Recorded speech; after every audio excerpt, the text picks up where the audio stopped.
Thankfully, I didn't die. And then you rivet the sides on while holding this thing up like a taco, bend the front of the skin up, and then push that whole thing back down where it's supposed to go. I cannot do that. There is a moment in the life of every great project when optimism becomes mythology. I'm not going to lie. I want a shot of whiskey, a pack of Marlboro Reds, and I want to go buy a Dodge Ram right now. This is episode 19. Regardless of what Chris may tell you, of We Are Not Experts, an airplane building podcast, recorded April 21st, 2026, from their home studios in East Texas. Fresh out of a medical crisis and back behind the microphone, here are your hosts, Chris and Tim. These men are not experts, and they have never been more committed to proving it. Let's see. Yeah, that works. I can hear it. Okay. Yeah. All right. You ready? Awesome. Absolutely. Let's just see what happens. We are back. It feels like it's only been 3 weeks. Kind of has. This is We Are Not Experts in Airplane Building podcast. I'm Chris. I'm Tim. How the hell are you, Tim? Getting over being sick again. I can tell, and I only saw you like 2 days ago, and it seems like you weren't sick 2 days ago. Nope, but I think it was festering. I've got the Peruvian You did look plague like you were, or the Chilean crud. I don't know what it is. You did have a festering look about you when I saw you on Sunday. Today is April 21st, I believe so. 2026. And if I'm not mistaken, and I very well could be, this is vernal equinox, named after a guy named Vern. It's the most medium day of the year. It feels like a very medium day. Halfway between the longest and shortest day of the year. It's also the only day of the year, or one of only 2 days of the year, the autumnal equinox being the other, when you can stand a raw egg on its edge, on its end, and it will balance. When you come home from school, it will have tipped over because we are tilted again in our axis. Oh no, tilted again. Relative to It's very interesting stuff. That's it. I'm shot for the rest of the episode now. I'm going to be thinking about the egg until I can get up from this desk and go try it out and well, stand an egg up. If people know anything about us, we are a reliable source of truth. Absolutely. So. Anyways, so today's a big deal. This is episode 20 of what I'm sure will be more than 20. But the haters said we weren't going to do it. Nobody said we're going to make it to 20. And the next thing you know, it'll be at 21. I know. And it'll feel like 20 was just the one before it. Isn't it technically already 21 if we count all the mess ups and the missing episodes? And never mind, we won't. It's probably like 29. We won't talk about those. That sounds like a 29er to me. Easily. But yeah, I mean, we're airplane builders. We're persistent, if nothing else. I'm glad you said that. That will be a theme later on when we get to the fine reporting from the good folks at the experimental news desk. You might be able to tell. So I was not festering. I when I saw you on Sunday, I had just unfestered. And you can probably hear it in my voice. I don't have the usual professional game show announcer quality voice that you've come accustomed to. And it's probably why most of you subscribe, to be honest, is just the smooth tone of my voice.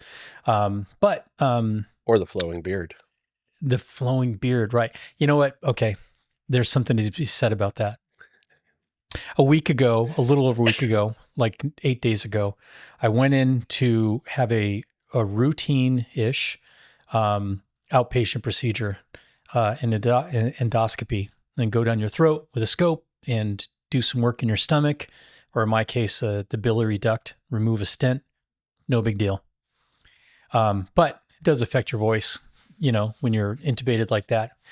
However, a few hours later when I got home, didn't feel as great as I did when I left the hospital. And that was because apparently I was septic. So bacteria got introduced to my blood, and I got to spend a week in the hospital with fever dreams and bags and bags and bags of IV antibiotics and other stuff. thankfully, I didn't die. But did you die? About the beard, it's a good chance that had I not shaved the beard, I wouldn't have gotten that bacterial infection in my blood. But shaving the beard, you wussify yourself and you're just exposing yourself to all kinds of dangers. So, yeah, There you go. but I'm feeling much, much, much better today. You sound much better than you did on Sunday. I was still just feeling like a festering pile of shite on Sunday. I feel much better today. So that's good. We're glad you didn't die. Yeah. And the other silver lining there is we don't know yet. Jury's still out, but it could be that I have already gotten through the worst week of 2026 and it's not even May yet. So don't tempt fate like that. Well, I'm tempting it for the rest of you. I punched my ticket. There you go. Well, yeah, it's been interesting out here. I have gotten stuff done, so that was good. Mm-hmm. I've made mistakes. I'm waiting on a engineering response from Vans on one of those mistakes. Although really? I've already done the fix that I asked him if I could do, so it's more like a ask for permission or ask for forgiveness rather than permission. Pretty much. If they come back and say something horrible, then I guess I got to go figure out how to undo what I did. I literally have just finished editing that video, but I'm going to wait to release it pending the results of what they say. Because no exciting. Spoilers here, because it takes me like 9 days to edit a podcast. Yeah, that video will be out before then. Well, depending on how quick Vans answers me. Yeah. Well, we'll see. This is what I get for calling them and asking. I just do what I want. It'll be better. Is this one of the mistakes I know of, or is this? Yeah. Okay. No, it is. Yeah. It is. Well, sort of. Yeah, you know about it. Things didn't go exactly per plan. But when did they ever? Right. And I have a way of committing myself to things at a certain point because I put myself in a situation where I have no choice but to finish what I started. So, it'll be all right. It's just an airplane. It's, having gone over there on Sunday and looked at where you're at and describe for the good people at home what specifically you're working on right now. So right now, and I don't know if we had talked about it during the last podcast or not, but I've mounted the gear. I got the gear aligned, final drilled, exactly. And I did that because you need to have the gear on there so you can mark where you have to trim the belly skins so you can mount the belly skins. So that's all done. The gear is back off again. Got the belly skins on. They are trimmed. That was all part of the last video I released. And this time I'm working on getting the belly skins actually installed. So there's a aft belly skin that spans across the fuselage. And then there's the two side forward ones that go on in front of it. And then your exhaust ramp goes in the middle after that. So I've been working on getting those final drilled, dimpled, set in place and riveted to the extent that I can rivet them. And the challenging one is that aft forward, I don't even know what you call it. It's the 850 skin. That skin, the one that spans across, has a very specific procedure for how it goes on. And part of that procedure is the forward cross member that it rivets to. You are not supposed to have riveted that cross member to the floor yet. It's only supposed to be held in to the floor and the gear towers with clecos, which mine was all the way up until me and you were about to put on the side skins. Mm-hmm. And I saw them there and couldn't remember if I overlooked it, couldn't find it in the plans, couldn't figure out if I just skipped that step. But it made sense to me that once the side skins were on, I would have very little to no access to get those rivets in those gear towers, or it would be very hard. Yeah. So me and my son decided to go ahead and put those rivets in. Fast forward to now. The reason you don't put those rivets in is because to get this belly skin on, you have to uncleco that forward, whatever it is. You got to uncleco that thing, pull it out of the way. Then you peel the skin up. You rivet the aft forward rivets with solid rivets that are inside there that you won't have access to later.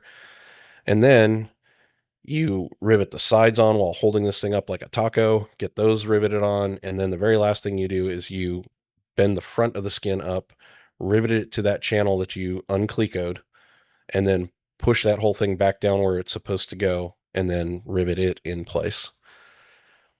I cannot do that because I have it riveted in place, and I'm not willing to drill those out at this point for fear of the damage it could cause to much more important things than a belly skin. Yeah. You know who else couldn't do that for the exact same reason? Who's that? The engineers who built this the first time. Yeah. I would almost guarantee that the idea that it's not supposed to be was they got to that point and they're like, son of a mother, you know what? If I had to do this again, this is what I would do. We'll just tell them to pull this out. Yeah. Yeah, exactly. And then they finished building it, which is what you're doing right now. Well, this goes to some things that we've alluded to before, which is the plans aren't always the greatest. Mm-hmm. If they tell you not to put a rivet in, I'm at that point right now, actually, with something else, and I need to figure out real quick why. But if they tell you not to put a rivet in, they don't necessarily tell you specifically not to. They'll just tell you what to rivet. And then you're left to assume, okay, I just leave these other ones out because they want me to, or was I supposed to rivet these already? Is it coming later? Did you just forget it because it's a typo? Because that never happens in the plans. And it would be easier if they gave you just a quick reason. And I understand that builds up, but don't rivet these now because later on you're going to have to remove this to put this in. It frustrates me too, but differently than you. And you're the Air Force flight engineer and I'm the crayon eating Marine. And so it says not to do it. Ours is not the reason why. Ours is what to do and die. If they wanted me to know why, they would have said it. So your version is you're going to get to the end and there's going to be lots of missing rivets because they just never told you to do it. Yep. And then it's just a QA pass. Just go through and just put rivets on all the empty holes. You get out your crayon and you start circling all the empty holes. That's right. Yeah. And it'll be fine. It'll be totally fine. So what I have done, so here's how this played out. And I don't have a report for anybody to listen to, or a fancy one this time because, well, yeah, the reporters just didn't come out here. Probably because I'm sick. But what I did, I already knew I wasn't going to be able to get the aft cross member because of where it sits. So I knew before I ever started any of this that those were going to end up having to be pulled rivets because there was no way I was going to do this. My plan was to drill those out, upsize them for CS4-4 pull rivets, and then redimple the holes for those. Perfectly fine. I thought I could still get the leading edge cross members solid rivets. And the plan was going to be that I would cleco that thing in place and bend the entire skin up, reach my hand under there and set those rivets, and then lay it back down and rivet towards the aft end. The other part of my plan for all of this is I was going to smear some ProSeal along those cross members and flanges because I've seen and read before where these belly skins have a tendency to get small cracks around the rivets because of all the vibrations from the exhaust pulses. So I'd already planned to do that. And it does tell you to do that with like the exhaust ramp and a few other things for that very reason. So I'd already planned to do that. And then on the aft edge of it, there's these big dollops of silicone or ProSeal you have to put in, just like you did back when you did the rudders and the elevators and whatnot. Like the stiffeners of the trailing edge. Yeah. So me being me and thinking that my plan is absolutely going to work, I did not drill out those leading edge holes to number 30 size for CS4-4 rivets. I left them number 40 because I was going to drive them. I went ahead and mixed up the ProSeal without making a dry run to see if I could do this. I smeared the ProSeal on the cross members. I put the silicone down on the trailing edge, even though I absolutely didn't need that in there until the very end, because why not make it harder for myself? And then I proceeded to try and bend that skin up and stick my arm in there without dragging my arm through the ProSeal, through the silicone. And I realized really quickly, aside from avoiding all of that mess, I could not get the thing bent up enough without bending and creasing it, or my fear of creasing the skin to actually set those rivets. So I set it all back down with that glue all on there and thought about my options, and getting an answer right then and there probably wasn't going to help. Vans does say you can use these MK319 BS pull rivets for two of the aft holes on the side that are hard to reach. And what they are is they're a pulled rivet that are countersunk. They fit a number 40 dimple, but the shaft size is just barely smaller than a number 30. So it's somewhere in between. You need a number 33 or a number 34 drill bit to drill it, or a 7/64, as it turns out. Yeah. So I reasoned in my mind that that's what I was going to do, and if I have to change it, I'll figure out a way to change it later. So before the glue all set up and cured, I drilled out those 9 middle holes for the 319 rivets, and went ahead and set all 9 of them. So now I have the BS, or the MK319 BS rivets for the 9 middle holes. I have CS 4-4s for the next set of holes, and then everything else is solid rivets. So I have since reached out to Vans to ask them if that is a suitable way forward, and they're forwarding it to engineering to ask, because they're like, well, they really did specify solid rivets. It's like, yeah, but it's just a belly skin. Who cares? And I glued it on too. Right. Yeah. Also, that's an important note, but an even grander note on the whole thing is these are not structural. No, right? No. Yeah, like these are basically, they're almost like a shroud that will cover up where the gear attach and stuff like that. Like, so it was shocking to me when I went to look at it, how much drama there is around a really small surface area. Just of these, when we say belly skins, it's not the whole belly of the plane. It's a really small area, but there's so much going on there to kind of seal that stuff in, but they're not the things that are holding the plane together. No, the cross members underneath are structural. Everything else around it is structural. They are providing an aerodynamic fairing over the top of all of that. So yeah, I'm fairly confident that between the ProSeal that was never meant to be there anyways, and the rivets and everything else, it's going to be just fine.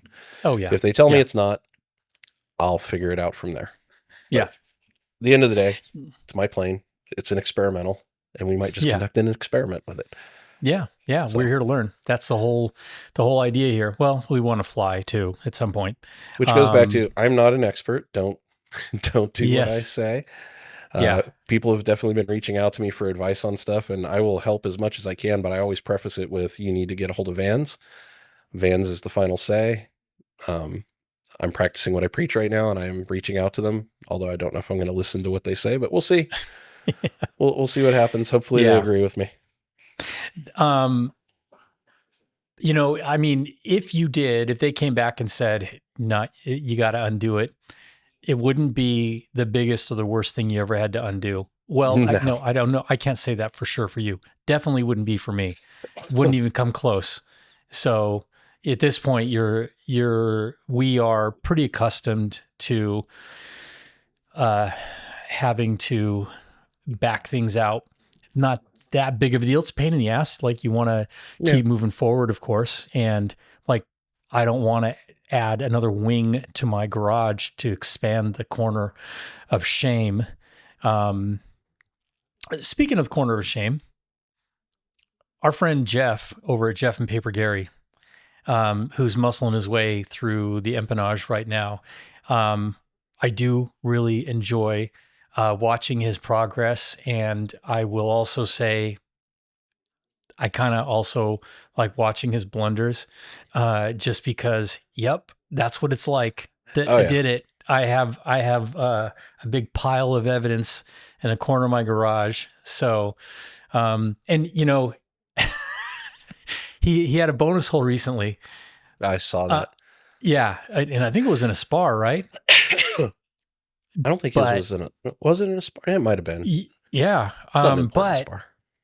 yeah, he had a bonus hole, and I just feel like that is a rite of passage. Every one of us, before we even drove a single rivet, bent anything, filed an edge, got rid of any burrs, we all knew what a bonus hole was and how they happen. And so we weren't going to do that. And holy moly, it just happens. It just happens. And I know Yeah. you as well as me have come close to doing it many times since the ones we've Oh, yeah. probably done. In fact, I think I Mhm. probably almost did one just a few days ago to this belly skin, because Yeah. foot slipped while I'm dimpling and the skin slips, and it just almost happened. Thankfully it didn't, but it almost I don't happened. want to put any bad juju on Jeff, but I don't think that he has put a bonus hole in his finger yet, which is also something that we all do. Yeah, I've done that one. Not recently, but yes. Oh, and while we're talking about blunders, something else I discovered today that you don't know about. My ability to research is awesome, and I'm very happy about that. I do really good research, but sometimes I will research myself into a trap, and I'll get my thinking backwards, and I have no idea what logic trap I fell into this time. But you remember, for those watching that have seen my previous videos, I put in the vents for my batteries that are in that belly skin. Yep. So I had to get the tube attached to that today so I could put them in. There are 2 vents because I have 2 batteries.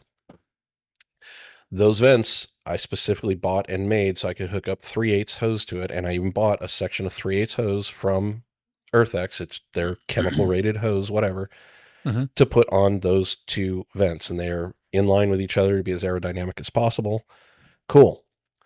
The vents that come off of the battery are like 1/4 inch. And I knew this, and I knew I'd have to get an adapter. And I got to thinking about it after I stuck those 2 up through the hole. I'm like, why do these have 3/8? Why didn't I just go with a 1/4? And then I remembered the original plan. The reason I went with 3/8 was I was going to have one 3/8 vent with one hose that comes up and goes to a Y that they sell, that then goes to the 2 1/4 inch hoses for the vents.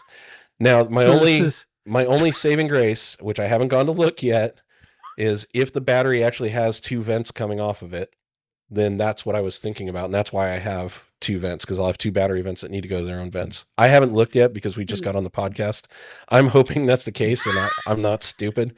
But when I was out there earlier, whole different kind of bonus hole. Oh yeah.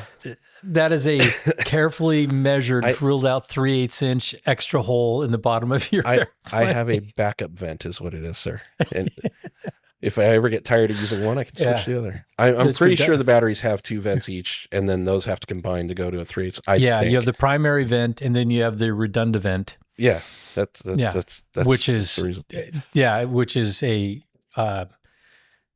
really a groundbreaking safety feature that only your plane has. Mine will be the only safe one in the sky. Yeah. I'm hoping I'm just sick and I was seeing it wrong, and there's a logical plan to this, but I was sitting there looking at it like, am I stupid? I really feel stupid right now. But we'll see. Maybe don't go work on your airplane while you're sick, because that's probably not a good idea. Yeah. Wow. Another thing I want to mention, somebody actually mentioned it to me earlier today who watches our podcast, so he'll see this at some point. But he was worried. I think he's on the empennage, and he was worried because he keeps running into issues like, we did, like Jeff did. And he made the comment that he doesn't know if he's cut out for building. And I had to sit there and think about it for a minute. And it's like, I'm not going to lie to you. I mean, it does get harder. The process gets harder. What you have to do gets harder. It all gets harder, but it gets easier at the same time too, because you get used to it. Yeah. You learn all these processes, and it's not as daunting as it once was, even though the tasks themselves are getting harder. If you push yourself through it, eventually, it's not a big deal. We joke about making a bonus hole now, but that was the worst thing in the world, back when. Oh yeah. Yeah. When it happened. It definitely, it is learning a new language in the beginning. And honestly, the horizontal stabilizer construction is not the ideal first thing to build. It really isn't. Really, you should be starting with the vertical stabilizer. Yeah. It's a simpler build. The horizontal stabilizer construction is fairly complex, and even worse than that, than the complexity is just the nature of building that thing. It is almost symmetrical, but it's not. So you will get so twisted up with trying to maintain your spatial awareness and your sense of orientation as you're flipping that thing and swapping ends to do all of this stuff. And because it's not symmetrical, there's a really good chance that you are going to drill wrong holes through wrong places and be replacing those 2 inboard ribs or those reinforcement bars. Everybody does it. But by the time you're through with that, you have learned so much, and the build certainly becomes more difficult and more technical over time. But it's a language that you speak now, and there will come a point where, and not really too far into it, when you think of yourself as a builder, like. You face challenges, you scratch your head, you made a mistake, you can figure your way out of it. You're not like on speed dial with support advance. No, you call them after the fact. Yeah. Yeah. And that's part of the fun of it, though, is that once you start to feel like a builder, like when you start to take on that identity, then it becomes more fun. And in the beginning, it is, can I follow these instructions and build this kit? And then as you progress, the plans let you do it. They leave a lot to, I mean, the plans for, and you know what I've been working on here, the plans for the Empennage and the RV8 they have check boxes next to them, and they are steps. And when you get into the wings, it is a total of 12 pages, including illustrations for the wings. And you might be like me and you'll spend 2 years on it, and it's only 12 pages. And they might as well just put in bold letters, build wings. That's about as explicit as the plans are. But you have learned a lot, and you now know where to go to resources. In the beginning, we think that to build a Vans RV8, we have to live within the Vans RV8 plans. To an extent, that's true. But Vans didn't invent airplane construction. These are tried and true practices. And so you can read other resources and just educate yourself on building techniques and materials and things like that. And your knowledge will grow a lot faster than your airplane does. Absolutely. So, yeah, it's a good time. And you mentioned the feedback, by the way. We had quite a bit of feedback on our last episode, and at least on the video side, and a significant bump in the viewership, which is awesome. Unfortunately, I don't have that. I mean, I've responded to all of those comments in there, but we'll try to get better about pulling in a feedback segment here in the share to kind of share with you guys the encouragement or questions that people are sharing with us. But we encourage more of that to occur. That's one of the best parts of all of what we're doing, like a YouTube channel. What I mean by all of what we're doing, like one of the best parts about this, going through this process of building an airplane, is the community, the people around it. So I met you because of my channel when I was like just a few videos in. Would never have met you otherwise. And and what a loss that would be for like the listening and viewing public. I know, we wouldn't be here right now, and everybody would be suffering. I know. And we are literally global. Yeah, literally global. So, Global there are prestige people worldwide. like in Qatar who would just be wringing their hands over the Strait of Hormuz instead of gathering and ingesting the knowledge that we provide. There you go. We are that light in the world right now. Yeah. So speaking of segments, I know that you didn't get a visit from the fine folks over at the Experimental News Desk. No, something about being sick. Yeah, I did, and which is kind of ironic given the pace of my build, but it was very interesting, I must say.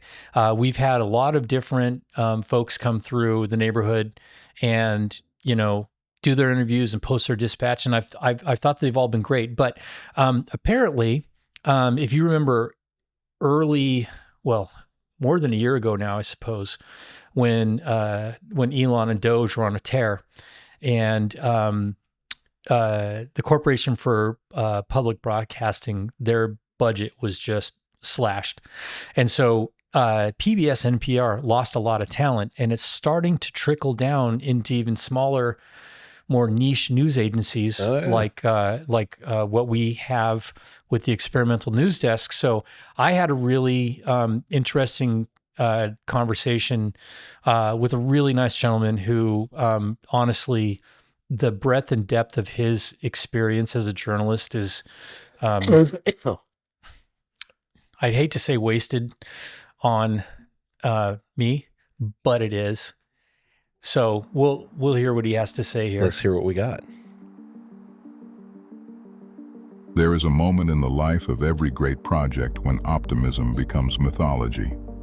When the finish line, once visible, recedes quietly into the landscape like a mirage, present enough to keep a man walking, distant enough to ensure he never arrives. Chris has been in the homestretch of finishing his wings for 2 years. He said this without shame. I respected that. The aircraft in question is a Vans RV-8, a kit-built experimental airplane that, when completed, will be a genuinely beautiful machine. The operative phrase, of course, being when completed. The wings, he tells me, require only finishing touches. They have required only finishing touches since approximately the second term of a presidency I'd rather not name. In the interim, Chris has not been idle.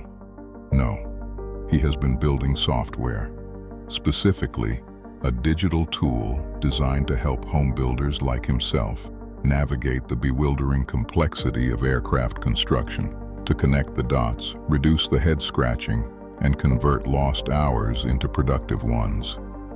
It is, by all accounts, a thoughtful and genuinely useful undertaking. It is also, I could not help but notice, an elaborate act of productive procrastination on a scale that borders on architectural. It's honestly quite astonishing, he told me, how hard I'm willing to work to make my work easier. I have interviewed presidents. I have never heard a more honest sentence.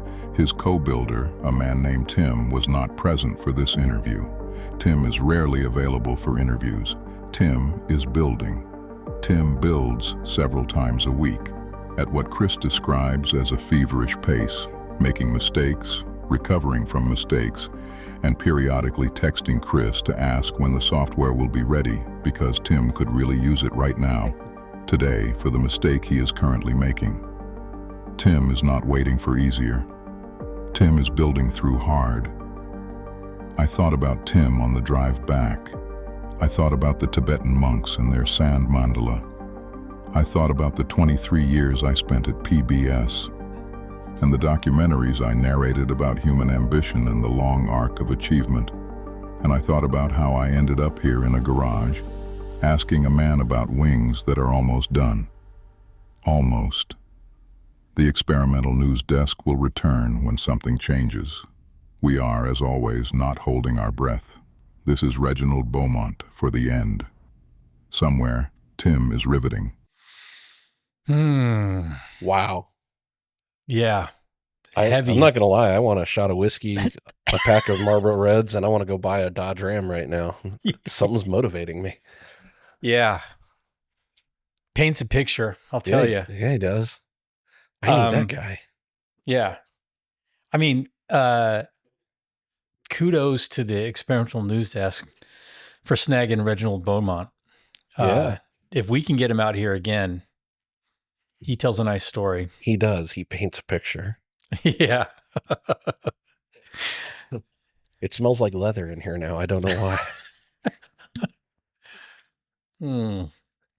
Yeah, so that's what's been going on around here. I mean, if I'm not in the hospital having mad hallucinations on pain meds. I have been building to make building, I don't want to say easier. I want to say less aggravating, more productive. Enhanced. Yeah. So just, I mean, if you watch my videos, there will be times when you see me, especially because they're sped up like Keystone Cops, darting from corner to corner of my shop, picking up different books, different pieces of paper, thumbing through, flipping through multiple pages of drawings that have multiple nested parts hidden in there with no grid reference to locate one bit of information. It's on that page and somewhere. Then going, yeah, right. And so the purpose that this will serve will be multifaceted, but this is really where the magic lies, is just connecting all of the dots and turning 90 minutes of head scratching into 4. So a lot of progress has been made, and when the time is right, hopefully by Osh, I will have a fully fleshed out demo for, my specific aircraft, to kind of give people an idea of what it could be. So on that note, you're going to Osh. That is my intention. Mine too. Yeah, that is my intention. I can't think of anything. I can't think of any snags right now. I've got a few trips coming up, a couple trips coming up, that are not hospital related. But nothing interferes. In 2 weeks, I'm going to go up to Pullman, Washington, and get my youngest daughter moved out of the dorms. And then she and her bestie will Thelma and Louise it back to LA. Well, hopefully with a better ending. I was going to say, maybe not the same ending. Stay away from the Grand Canyon. It'll be fine. Yeah. Well, they're not going that far. As long as they, well, yeah. Keep the ocean as long as, you'll be all right. Yeah. Is if they just cut over across, like, the Columbia River and then head down the 5, they'll never get close to the Grand Canyon. But if they do take the interior route and go through Utah, then all bets are off. And then I go to Alaska for a week in early June, which is an awesome time to be in Alaska. It is a good time. Yeah. And so I'm looking forward to that. It's for a memorial for my grandmother, but she lived to be 1 billion. So it is actually a happy occasion. Good show. Yeah. She crushed it. She was awesome. Yeah. So you just had a pretty interesting trip, right? I did. I just got back from Antofagasta, Chile. It was good. It was a trek to get down there. I guess times of the year you can get a direct flight out of Houston to Santiago. This is not one of those times of the year, so I had to go to Panama, change planes, go to Santiago, change planes. It was almost a full 20 some odd hours of travel to get down there, but thankfully they're pretty much on the same time zone, so jet lag really wasn't a thing. It worked out really well. The weather is beautiful. It's definitely desert, high desert, mountains, and ocean up in Antofagasta, but they said the weather stays between 60 and like 78 degrees all year long, which I can respect that. That was nice. The food was fantastic. So yeah, it was a good trip. And now I'm back, waiting. Government funding goes for a lot of things. I'm waiting to find out how things go. There's a chance I might be going to Greece next month for a couple of weeks. And then June, I got to go to Japan and then Thailand. And then hopefully back and nothing else until Oshkosh. That's awesome. Hey, you know what? I just discovered something that's going to make this episode so much more fun than like episode 19.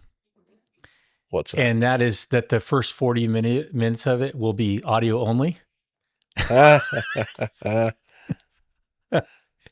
So, hey, so awesome. You guys thought that based on just those of you who are listening only, that's you funny. thought that we came into this podcast and we didn't say a thing about technical difficulties because we didn't have any. Nailed it. Yeah, nailed it. We didn't have any technical difficulties. We got all of our little sound snafus worked out. It's all beautiful and everything. But in order to do that, in order to achieve that level of professional production, we had to literally double the things that we have to do to make this happen. But that's the distance that will go for you guys.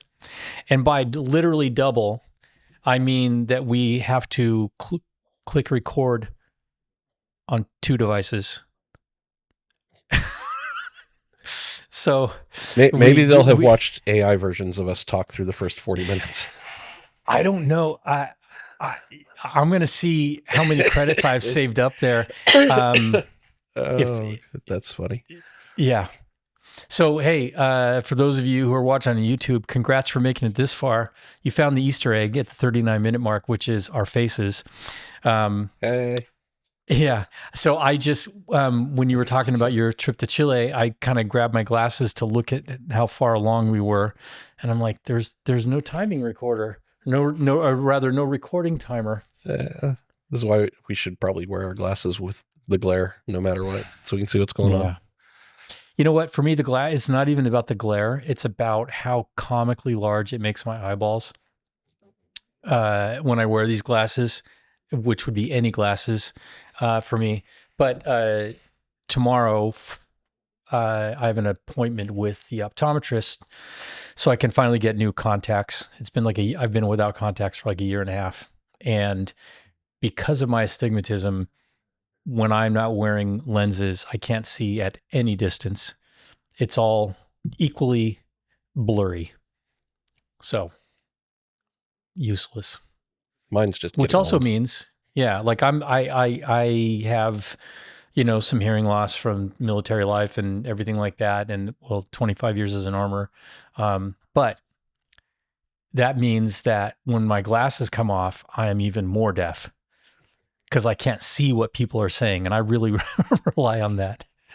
I'm holding up as long as I can before trying to get any hearing assistance. But the visual assistance, I don't know that it would have saved us at this point. It didn't really occur to me to even look at the amount of time. The good news is, though, is that unlike we made the joke at the beginning that we probably have recorded 29 episodes, not 20. This is not a lot of lost episode. It's not a redo. But there's we might there. Yeah, we might have to find an economical solution for some be cartoony like avatars to carry us through the first 80s field representative photos from the news desk where you just have the stock image up on the screen while they're talking because no camera. Yeah. It's gonna be an ugly one too. Like you're like making a good face. Oh. Well, I will say in the edit, I don't know. Well, this will be interesting for ratings because if this has a huge jump up, then we know it's our faces that are driving people away and not the voices. You're right. That's true. So this was a good test. So I like it. Yeah, and that is a big swing and a miss for me because my voice is trash. Actually, your voice isn't doing too great today either. No. And then we don't give them faces. We're really, you know what that means? It means we better dang well deliver on the content. Yeah. Oh boy. You get what you get. You get what was you pay really for here. Relying on our stunning good looks to keep this thing going. But if we have to actually, it's a big ask. Oh boy. Hey, did I mention that we are not experts? Definitely an not airplane building podcast. Yeah. Who wants to get into an airplane with us? Yeah. Yeah. It's not like, if you just, that aircraft, when built correctly, is rated to +6 and -3 Gs. So if I just you got to take a little off every now and then. Delicately. Those rivets cost me a 1/10 of a G. Yeah. Be all right. Yeah. Well, speaking of people who actually get to fly their airplanes, after I saw you on Sunday, I did go watch Ryan's video. That was a good one. Yeah, it was. Yeah, he had. I mean, I think that he often has fun with production, but I think that he went a little extra with the storytelling on that one. So that was a good video. Yeah, if y'all haven't watched, go watch Ryan Fly's latest video. It was a good one. Yeah, yeah. Something about brunch and breaks or something like that. If you're thinking of the title, something like that. But it was good. It does look so much fun, getting out there. Yeah, I can't wait to fly this thing. Yeah. So, you know what? That does lead to an interesting point. Something that you saw his video like 5 minutes before I pulled up in your drive, I think. Yep. And you were wait, that doesn't work out. But you already had the parts. Oh, no, I don't have those parts. They are on order, though. Oh, okay. Yeah. Tell the good people. I already have them. What's that? I said, tell the good people what we're talking about. If you haven't watched Ryan's video, he figured out that his brake pedals weren't returning to the neutral position all the way, and it was causing some issues. Spoiler. And he found the solution on Van's Air Force forums, of all places, which he has a good comment about that, and he's not wrong. Yeah. It's why I tend to stay away from there as well. It gets a little grumpy over there. But anyhow, they did have a good suggestion, and he shared the parts from McMaster Car for some return springs to help keep that from being a problem.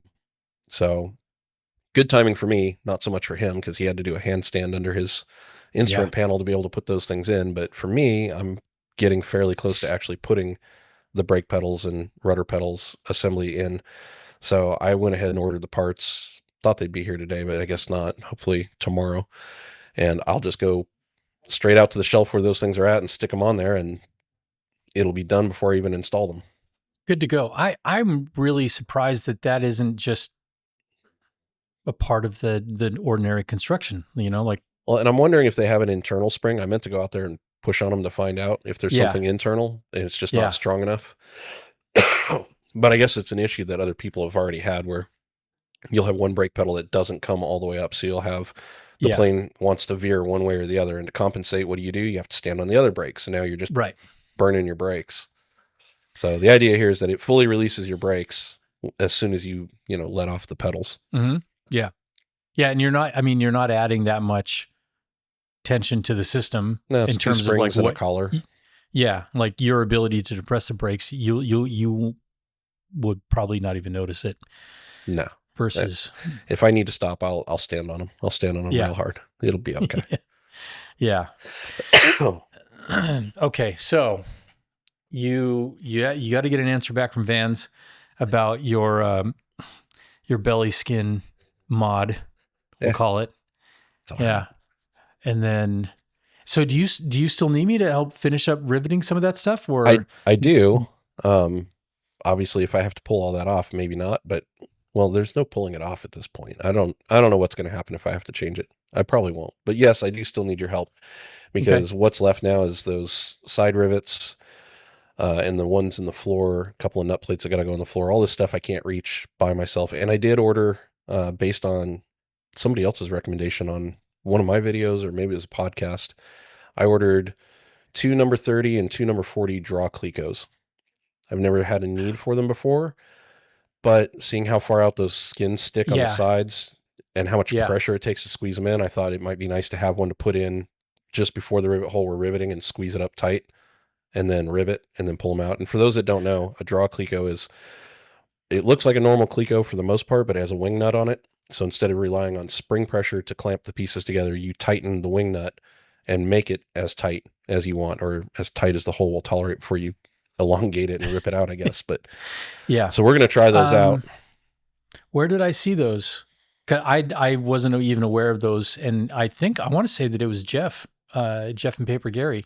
I think he might have some. Several videos ago, I think that I mean, I don't want to live in Tornado Alley, but he does say like, oh, I'm going to stop by Brown Aviation and and pick some stuff up on the way home. Like he's in the middle of it in terms of like being able to shop off the shelf for all that cool stuff. Well, I just ordered mine from the yard store. That's where I like to get a lot of my stuff like that, Clecos and random things or used tools. They got a lot of nice used tools. So we'll see. I ordered, like I said, 2 of each. They're not terribly cheap. You definitely wouldn't want hundreds of these things, but that's not the point of them. Yeah. So hopefully they'll get here before you show up to help me rivet those, and we can try them out on those side skins. Yeah. But that's what I need to find out also when I was talking about not knowing what gets riveted and what doesn't. That entire circumference of rivet holes around the firewall. I don't see anything that says to or that doesn't say to. I don't know if at some point I'm not supposed to. I assume not, because there's bound to be mounting hardware that has to go there to actually attach the cowl. Yeah. So the way that you say that, by the way, that is a feature that we are currently designing right now, is in addition to basically in the simplest form, it's an information aggregator so that you're not running around looking for all these things. It's right there at your fingertips. A long press and hold will tell you exactly the torque that you need on that bolt with a direct reference to the source material, the AC 4313, et cetera.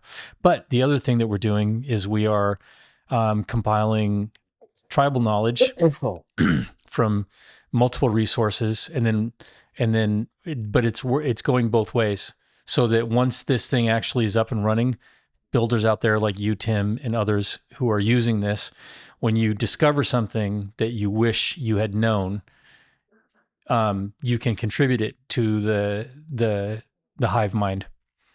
And our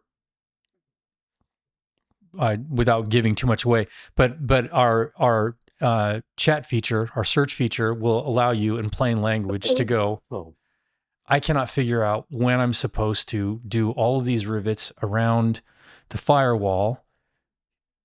Just figure it out, like in plain language, and it's pulling from all those resources.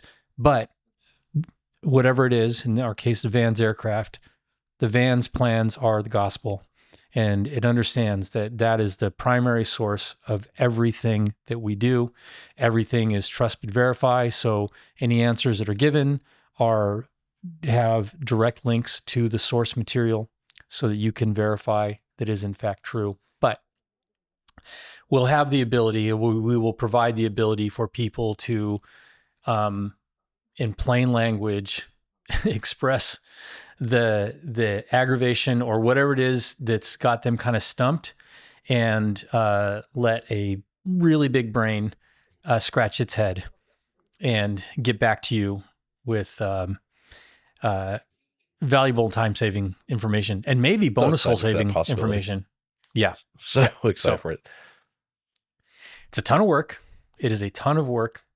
But I'm really excited about, where it could eventually lead, just in terms of not just accelerating, getting rid of a lot of the sort of lost time when you're building, but it is another way to link up the community, a different way to link up the builder community, where they can have like genuine, like productive contributions to the overall experience that the building community has. So that is what I've been working on, and clock is ticking for Osh. Excited. Yep. Yeah. It's gonna happen. Yeah. We'll do a convoy. I think we made it to 55 minutes, which means we have 15 minutes of video.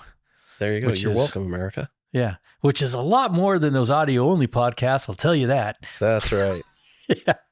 So I think that we should button it up here before we add a bonus hole to episode 20 of We Are Not Experts, an airplane building podcast.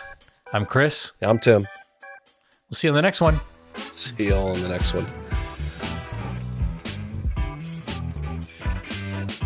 Ooh. Well, it's a different kind of issue this time. We'll find a way to do it. That's right. That was episode 19 of We Are Not Experts, an airplane building podcast. Inside, they called it 20. You stayed anyway. Subscribe if you'd like to continue doing that. Tell a friend if you think they deserve it. Good night.